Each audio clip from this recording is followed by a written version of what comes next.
Halo semuanya, selamat datang kembali di perkuliahan Critical and Creative Thinking Skills bersama Bu Clara.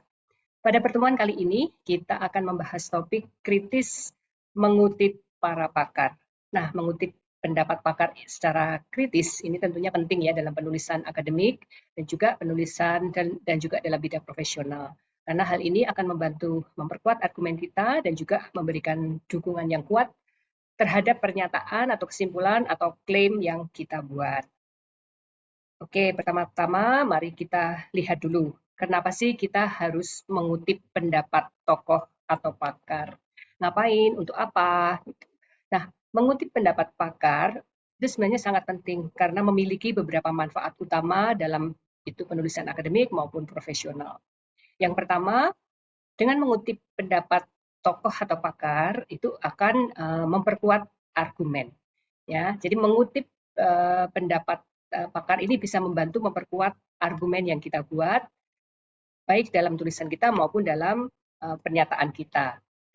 Kutipan pendapat pakar tentunya juga menambah bobot dan kredibilitas kesimpulan yang kita buat. Bayangkan saja nih, kalau kita tiba-tiba membuat pernyataan begini, tidur di atas pukul 11 malam akan mengganggu kesehatan kita. Bagi orang yang mendengar atau membaca pernyataan kita tadi, mungkin mereka akan bertanya-tanya, ih, dari mana dia tahu? Emang dia siapa? Gitu ya.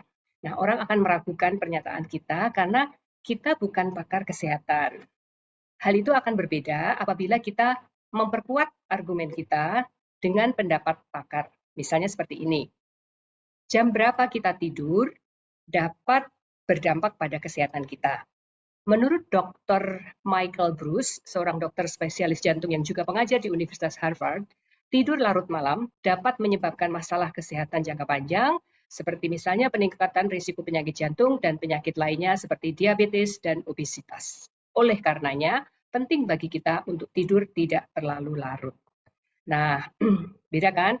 Pengutipan pendapat pakar tadi jelas akan memperkuat argumen kita. Pendengar atau pembaca tidak akan lagi mempertanyakan, emang dia siapa, tahu apa dia, gitu ya. Itu tadi yang pertama adalah memperkuat argumen. Yang kedua, dengan mengutip pendapat pakar, kita memberikan otoritas pada kesimpulan atau tulisan kita. Ya, karena pendapat pakar di situ akan menunjukkan kepada pembaca bahwa kita telah melakukan riset, telah melakukan kajian yang cukup untuk mendukung argumen kita dengan tentunya dengan pendapat pakar tadi yang memiliki pengetahuan yang mendalam di bidang tersebut dan tentu saja pengetahuannya jauh lebih banyak dibandingkan kita. Jadi akan memberikan otoritas pada tulisan atau kesimpulan kita. Yang ketiga, kenapa kita harus mengutip pendapat tokoh atau pakar itu karena bisa memperluas wawasan dan pengetahuan. Ya, jadi dengan mengutip pendapat pakar tentunya juga memberi kesempatan kepada pembaca, termasuk kita sendiri, untuk mendapatkan wawasan yang lebih dalam dan juga untuk mendapatkan pengetahuan tambahan tentang topik yang sedang kita bahas ini. Nah, ini dapat membuka jendela bagi pemahaman yang lebih luas dan juga lebih mendalam tentang subjek yang kita teliti. Nah, jadi sudah jelas ya, mengutip pendapat pakar dengan cermat dan kritis adalah langkah yang sangat penting, baik itu di dunia akademik, profesional, maupun komunikasi secara umum.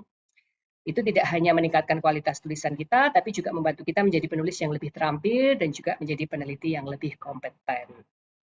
Oke, next kita akan membahas di poin berikutnya adalah yang perlu kita pahami adalah perlunya pemikiran kritis dalam mengutip pendapat pakar. Jadi ketika kita mengutip pendapat pakar itu tidak asal kutip saja, pokoknya ada pakar memberikan pendapat tertentu lalu kita langsung kutip saja, ambil, comot, lalu tempelkan dalam tulisan kita. Kita langsung copas saja. Nah, perlu ada pemikiran kritis di sana. Kenapa perlu berpikir kritis di sini? Bukannya sudah ada pendapat pakar ya, mereka sudah berpikir kritis dan kita tinggal ambil.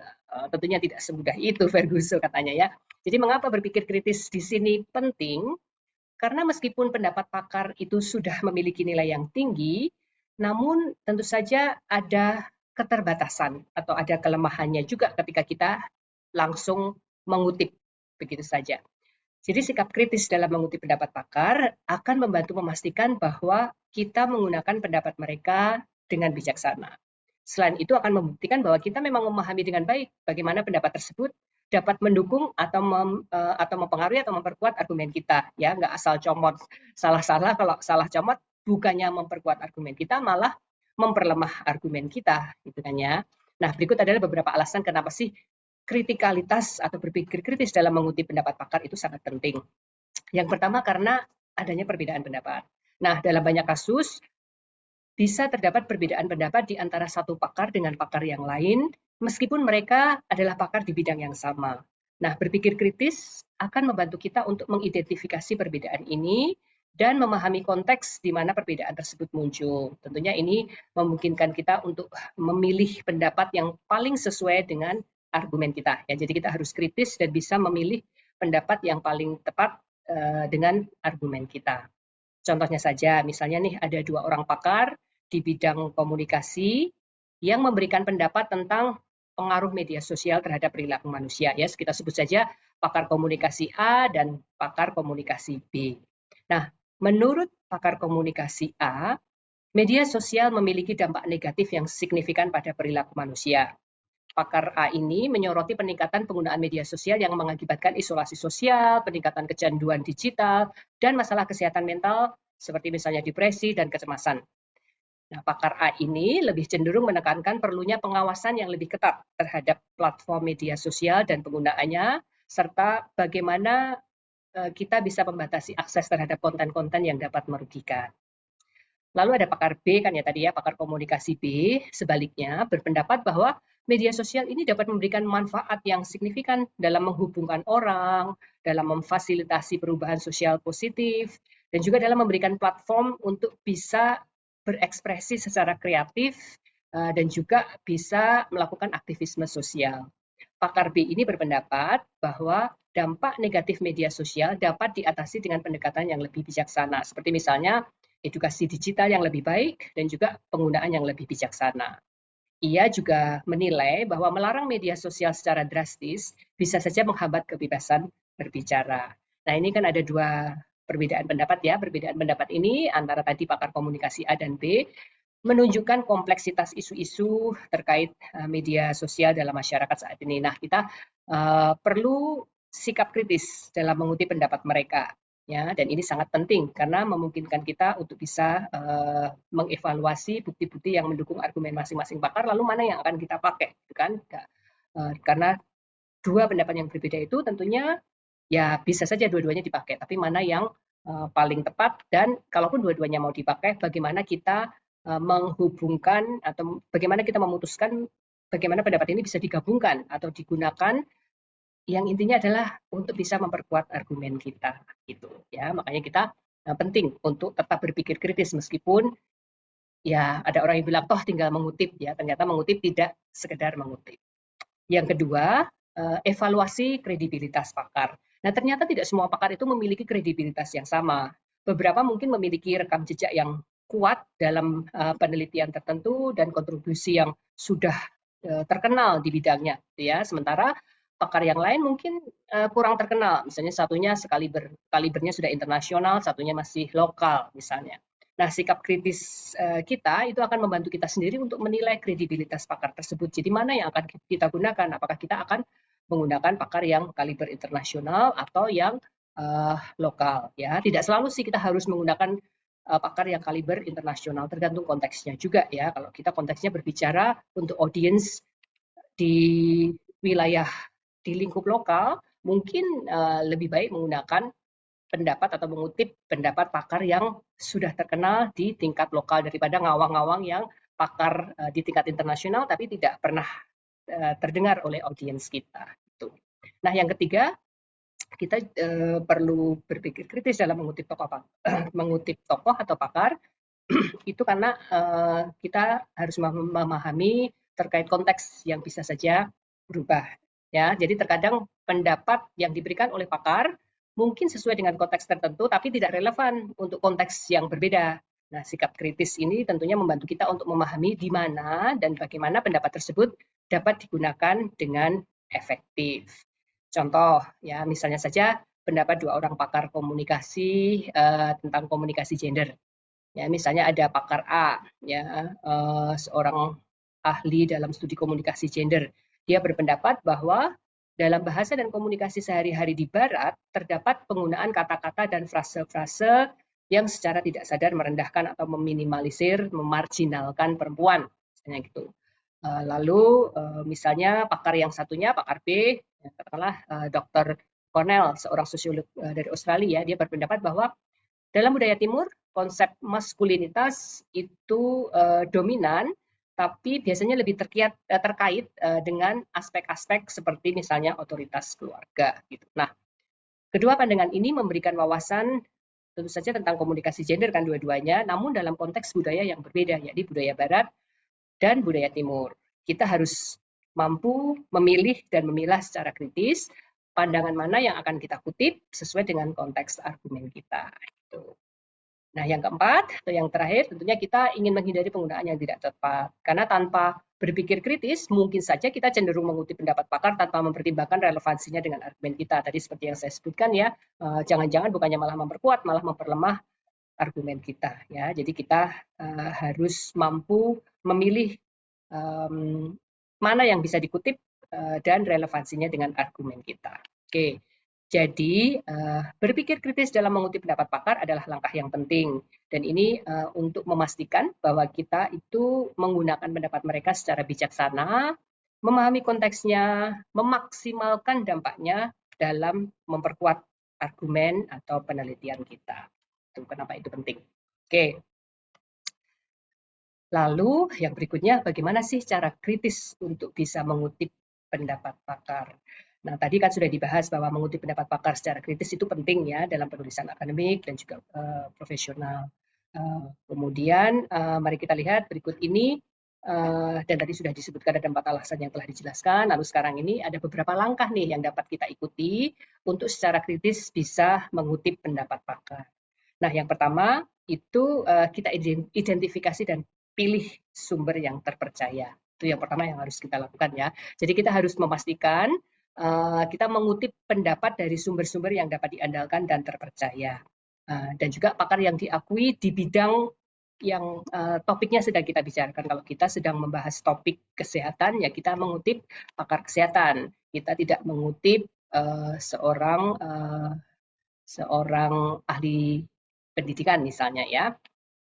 Dan tentu pakar yang diakui melalui publikasi ilmiahnya yang terkemuka dan melalui ya, pengalaman juga ya, tapi ya publikasi ilmiah itu yang menjadi contoh sumber yang terpercaya.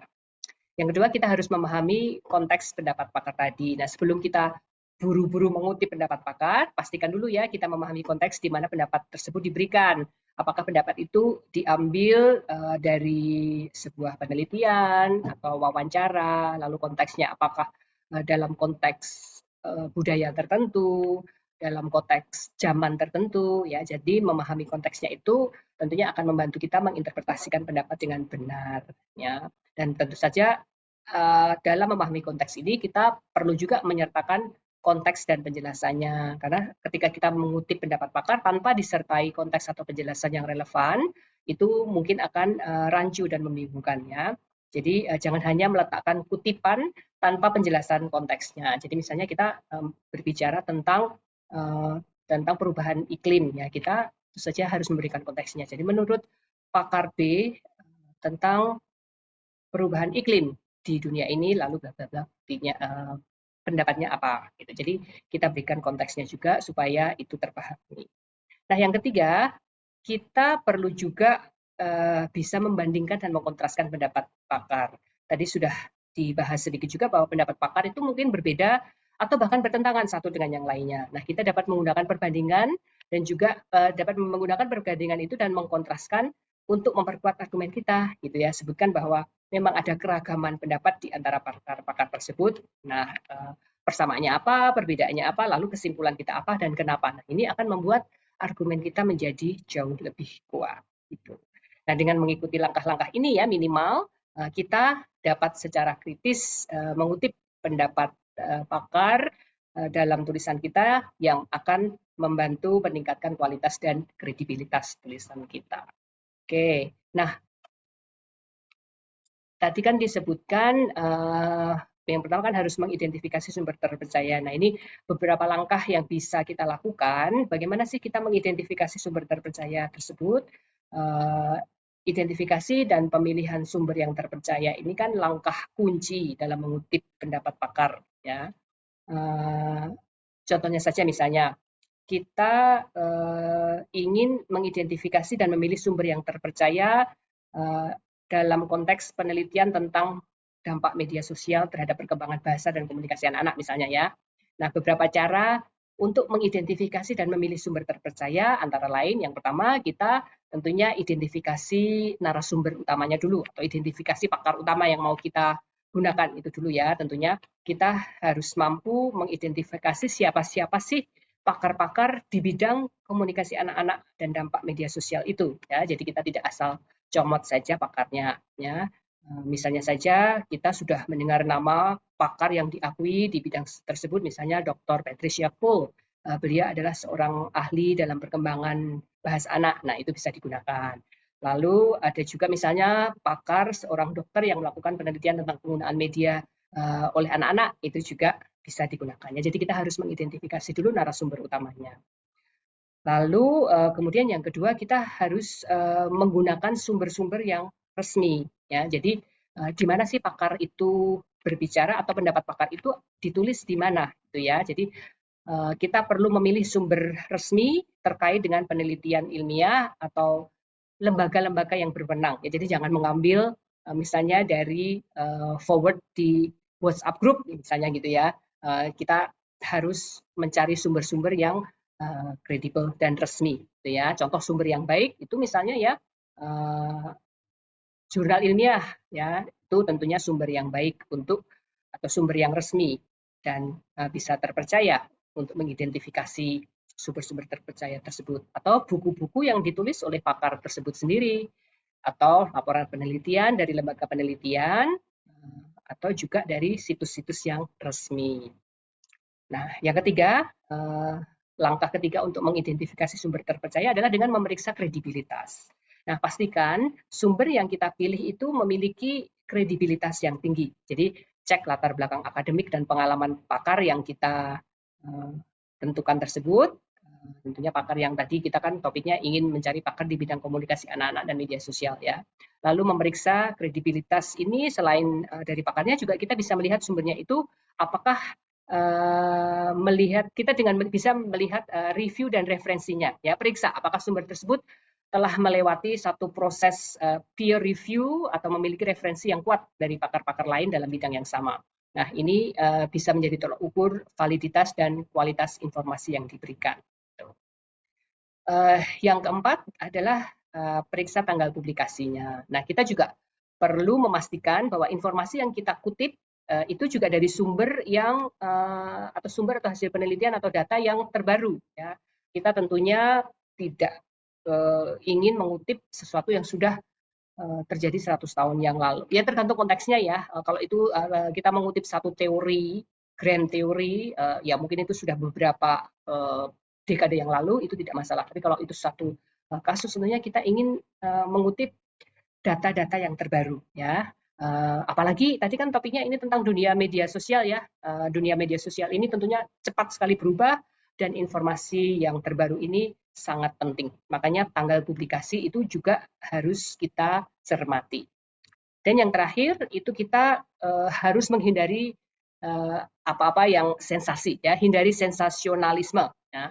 Sumber-sumber yang kenapa sih? Karena sumber-sumber yang cenderung bersifat sensasional atau berlebihan itu biasanya justru tidak kredibel ya, atau ya itu minimal mengurangi kredibilitas sebuah sumber.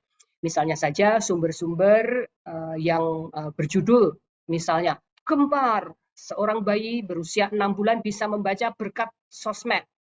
Para ahli dibuat bingung 7 keliling misalnya ya, judul yang seperti itu hindari segera ya, karena sumber-sumber yang sensasional tersebut pastinya kredibilitasnya rendah. Oke. Nah, dengan mengikuti langkah-langkah di atas tadi, kita bisa mengidentifikasi dan memilih sumber-sumber yang terpercaya ketika kita ingin mengutip pendapat para pakar. Ini tentunya akan membantu memperkuat argumen kita dan memberikan dasar yang kuat bagi klaim yang kita buat dalam penelitian kita. Oke, nah yang berikutnya kan tadi disebutkan bahwa kita juga harus mempertimbangkan konteks ya. Nah ini memahami konteks tentunya memahami konteks yang benar saat mengutip pendapat pakar ini tentunya menjadi kunci untuk memastikan bahwa kutipan tersebut memang relevan dan memang sesuai dengan argumen atau tulisan kita ya. Ini misalnya kita konteksnya itu kita ingin menulis topik tentang pengaruh teknologi terhadap konsentrasi belajar mahasiswa. Nah, kita ingin mengutip pendapat seorang ahli, katakanlah di sini Profesor X gitu ya, tentang bagaimana sih teknologi modern ini mempengaruhi konsentrasi belajar mahasiswa. Lalu kita mengutip pendapat beliau dan di sini ya quote unquote teknologi modern seperti ponsel pintar dan media sosial telah menjadi bagian tak terpisahkan dari kehidupan mahasiswa saat ini. Namun penelitian telah menunjukkan bahwa penggunaan berlebihan atau pengalaman multitasking dengan teknologi ini dapat mengganggu konsentrasi belajar mahasiswa dan mengurangi kinerja akademik mereka. Nah, dalam mengutip pendapat Profesor X ini tentunya kita harus melihat kredibilitasnya dulu ya. Siapa sih Profesor X ini? Kalau memang beliau ini ahli psikologi pendidikan katakanlah ya, berarti beliau adalah orang yang tepat. Jadi kita cek kredibilitas beliau dulu ya, kredibilitas narasumber itu, lalu juga kredibilitas penelitian beliau. Nah, pastikan kutipan ini tentunya merujuk pada hasil penelitian. Akan lebih baik lagi kalau menurut penelitian yang dilakukan oleh Profesor X pada tahun berapa gitu ya, itu akan menjadi lebih kuat lagi untuk kredibilitas beliau.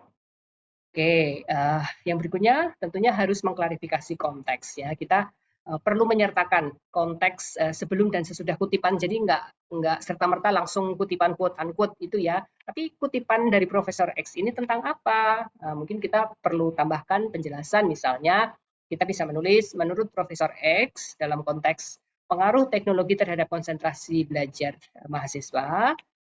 Profesor X menyatakan bahwa teknologi modern bla bla bla tadi ya sampai selesai. Ini perlunya mengklarifikasi konteks juga.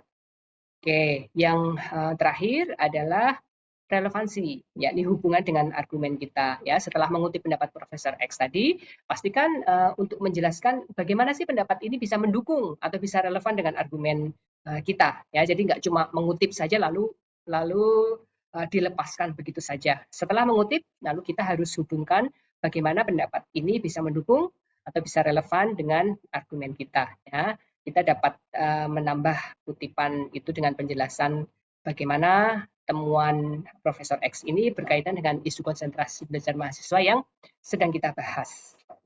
Nah, jadi dengan memahami konteks yang benar seperti ini, kita bisa memastikan bahwa kutipan dari pendapat pakar tidak terputus dari argumen kita ya, dan tentunya kalau tidak terputus berarti akan membentuk pemahaman itu. Ini juga memungkinkan kita mengutip pendapat pakar dengan lebih efektif. Oke, lalu yang terakhir adalah kan tadi kita harus membandingkan dan mengkontraskan pendapat pakar ya. Nah, contohnya saja ini ada dua pendapat pakar mengenai dampak permainan video pada perilaku anak-anak remaja. Ya. Jadi pakar pertama adalah Dr. Sarah Jones. Beliau adalah pakar dalam perkembangan anak-anak. Nah, pendapat beliau ini adalah dia mengatakan bahwa permainan video itu dapat memberikan manfaat positif bagi anak-anak jika dimainkan dengan bijak. Dia menekankan bahwa permainan video dapat meningkatkan keterampilan pemecahan masalah, kerjasama tim, dan juga keterampilan berbahasa. Namun, beliau juga mengingatkan bahwa penggunaan yang berlebihan dan penggunaan yang tidak terkontrol akan atau dapat mengganggu waktu tidur, keseimbangan kehidupan, dan juga kesehatan mental anak-anak tersebut. Lalu ada pakar yang kedua. Nih, pakar yang kedua adalah Dr. Mark Smith, ya. Seorang ahli dalam perilaku anak-anak. Nih, beliau berpendapat bahwa terlalu banyak waktu yang dihabiskan di depan layar dapat mengganggu aktivitas fisik dan interaksi sosial yang sehat. Nah, menurut beliau, permainan video juga dapat menyebabkan ketidakmampuan dan mengendalikan impuls dan masalah perilaku. Dr. Smith ini lebih cenderung mendukung batasan waktu yang ketat untuk bermain video game. Nah, ini kan ada dua pendapat pakar untuk topik yang sama kan. Nah, kita harus membandingkan dulu ya. Jadi kedua pakar ini kan memang sepakat bahwa permainan video dapat memberikan manfaat ya, seperti misalnya keterampilan pemecahan masalah, kerjasama tim, gitu kan. Nah, juga dua pakar ini juga menunjukkan kekhawatiran tentang penggunaan yang berlebihan atau tidak terkontrol. Oke, nah itu kan persamaannya ya. Namun dua pakar ini juga memiliki perbedaan. Kalau Dr. Sarah Jones ini lebih optimis tentang manfaat permainan video, ya. Jadi beliaunya lebih melihat manfaatnya, sedangkan Dr. Mark Smith ini lebih skeptis, gitu. Dr. Sarah Jones lebih menekankan penggunaan yang bijak, sementara Dr. Mark Smith lebih menyoroti bahwa harus ada batasan waktu yang ketat, gitu kan, yang katanya dia tadi ya. Nah, itu dalam mengutip kedua pakar ini kita bisa menggunakan perbandingan dan kontras ini, persamaan dan perbedaan ini, lalu kita rangkum pandangan yang berbeda ini supaya kemudian bisa membantu pembaca untuk memahami kompleksitas topik ini dan memberikan gambaran yang lebih lengkap tentang perspektif yang berbeda dalam bidang psikologi pendidikan anak-anak tersebut.